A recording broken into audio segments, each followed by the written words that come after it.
I want to thank you for joining us today for another episode of Sermon Highlights. Today we are here with Dr. Paul Charles, who delivered a powerful message today.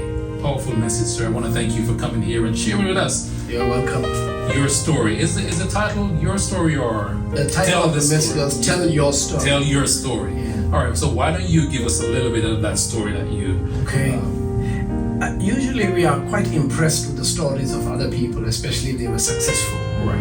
Okay. And I realized that because we always compare ourselves with those who are super successful, it seems as if we are living ordinary lives. But in actual fact, if we take time to consider specific events in particular in our lives, we'll discover that these are not ordinary events, because these events shape us. And when we see God's hand in our story, then it's a story worth telling. And because of the social media influence and the amount of attention big people get for their stories, we shy away from telling our story, and we are actually robbing the world of our uniqueness. And the verse we focused on, which I did not emphasize throughout the sermon, but it was there, from Joel 1 verse 3. Yes. Tell it to your children, and your children to tell to their children. Yes. And we can give things to our children, houses, cars, whatever, but our stories are personal. Yeah. Our stories talk about our struggle. Our stories talk about our victories. More than that, it talks about the pattern of success, which is what our children need to learn from, so that their lives can improve. So we decided to preach a message like this, which is not your typical message. Right. I see that. Yeah, it's not your typical message, but the times demand a different kind of message. Yes. Because you want a sermon, you can get 1,000 sermons just like that on YouTube. Yeah. But you want a personal encounter with God, this is what you get. Yes. Because our stories, when our stories is all about God, we just have to see it. And I'm glad for my story. Yes, and I enjoy hearing your story and you telling your story. I've never had a pastor here or a preacher here who actually laid down on the pulpit on their back telling their story. Okay. I thought you were figurative there. Meanwhile, I literally did it. Right. You know, I've never seen that before. Yeah, but it does shape the story.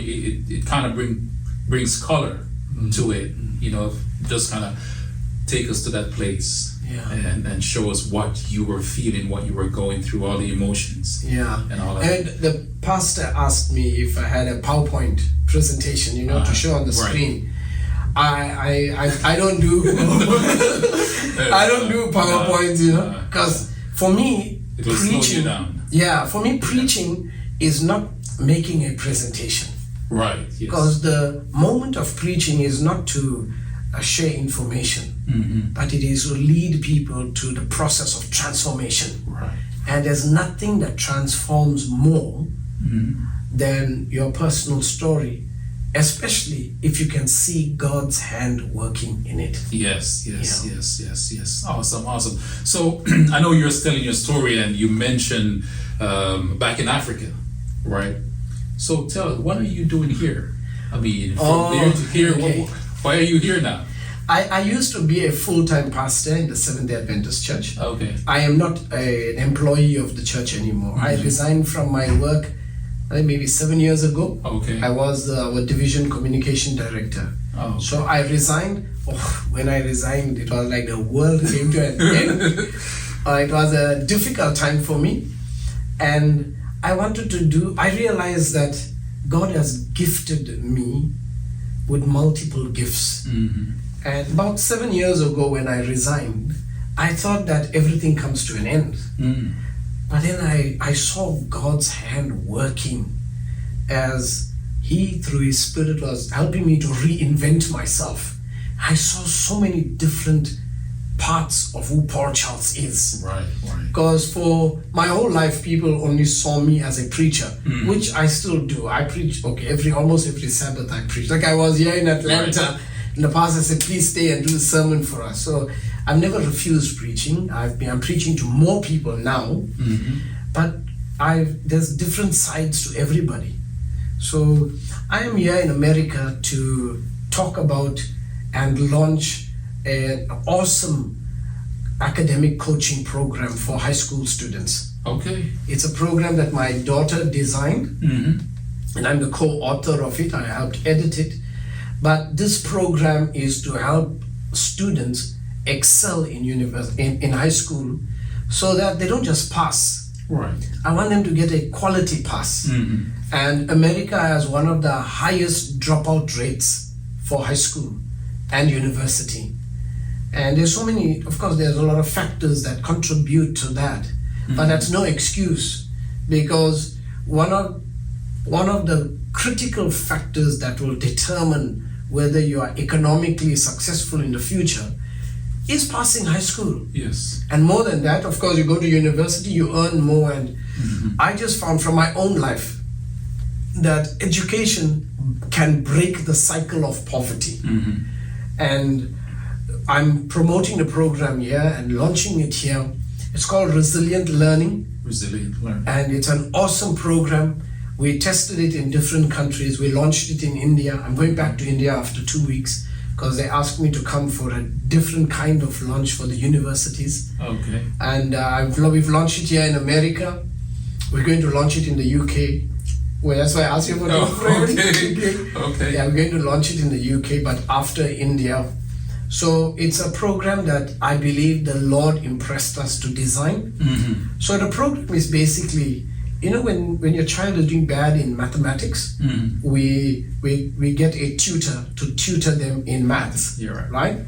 But this program doesn't focus on the subject, but it focuses on the person. So it's a process. It helps develop the person to such a point that you can excel in any subject thereafter. Oh, wow. So it's a very holistic program, coaching program. Took us a long time to design it, a lot of money to invest it in producing it, but it's a 100% online program. It's video based, so you watch a video, you can read the text, and then there's an assessment which we call reinforcement. When you're done, you get a certificate, and we can guarantee that anyone who goes through the program will excel in school and university. So I may have parents listening and they say, you know what, this sounds good for my kid. How can they get involved? Oh, they can visit our website, www.resilientlearning.co.za.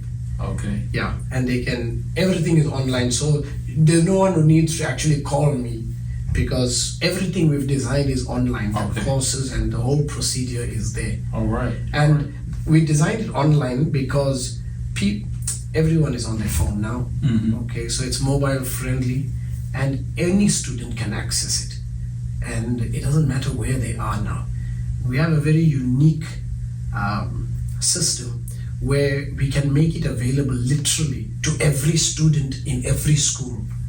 We have a very unique system to do that. Wow. Yeah, so the system is very simple. If someone tells me, hey, listen, I want to pay for one child or pay for my child, and they tell me, you know what, can we offer this to our school?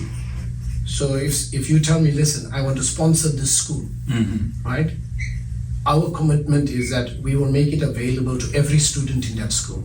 Simply because with your sponsor, which is not for every student, but you're actually only paying for one student. So that's our social investment, okay? And because that's awesome though. Yeah. I'm excited about it. Wow. I decided to give my whole life to it. That's how much I believe in it. Right. Yeah. Okay. Well, thank you for sharing that, and thank you for sharing the main points and highlights of the sermon as well. And I'm definitely going to look into that as well and see what it's all about. Yeah. Because it sounds you sold it to me, so I know. Thank you. I'll take a look at it. But I want to thank you again for. You are welcome. Dr. Paul Charles. I just wish that everyone realized that God has blessed each of us with actually a powerful testimony. Yeah. And we don't have to experience something phenomenal. The greatness of God is not revealed in the big things. It's in the small things. But we ignore the small things. But if we do pay attention to it, our lives can be so different. Amen. And that's what I'm excited about. Yeah. All right. Yeah. Thank you, sir. Thank you for coming back You're here. welcome. Sharing with us, and I hope to see you again. I hope so too. Thank you. All right.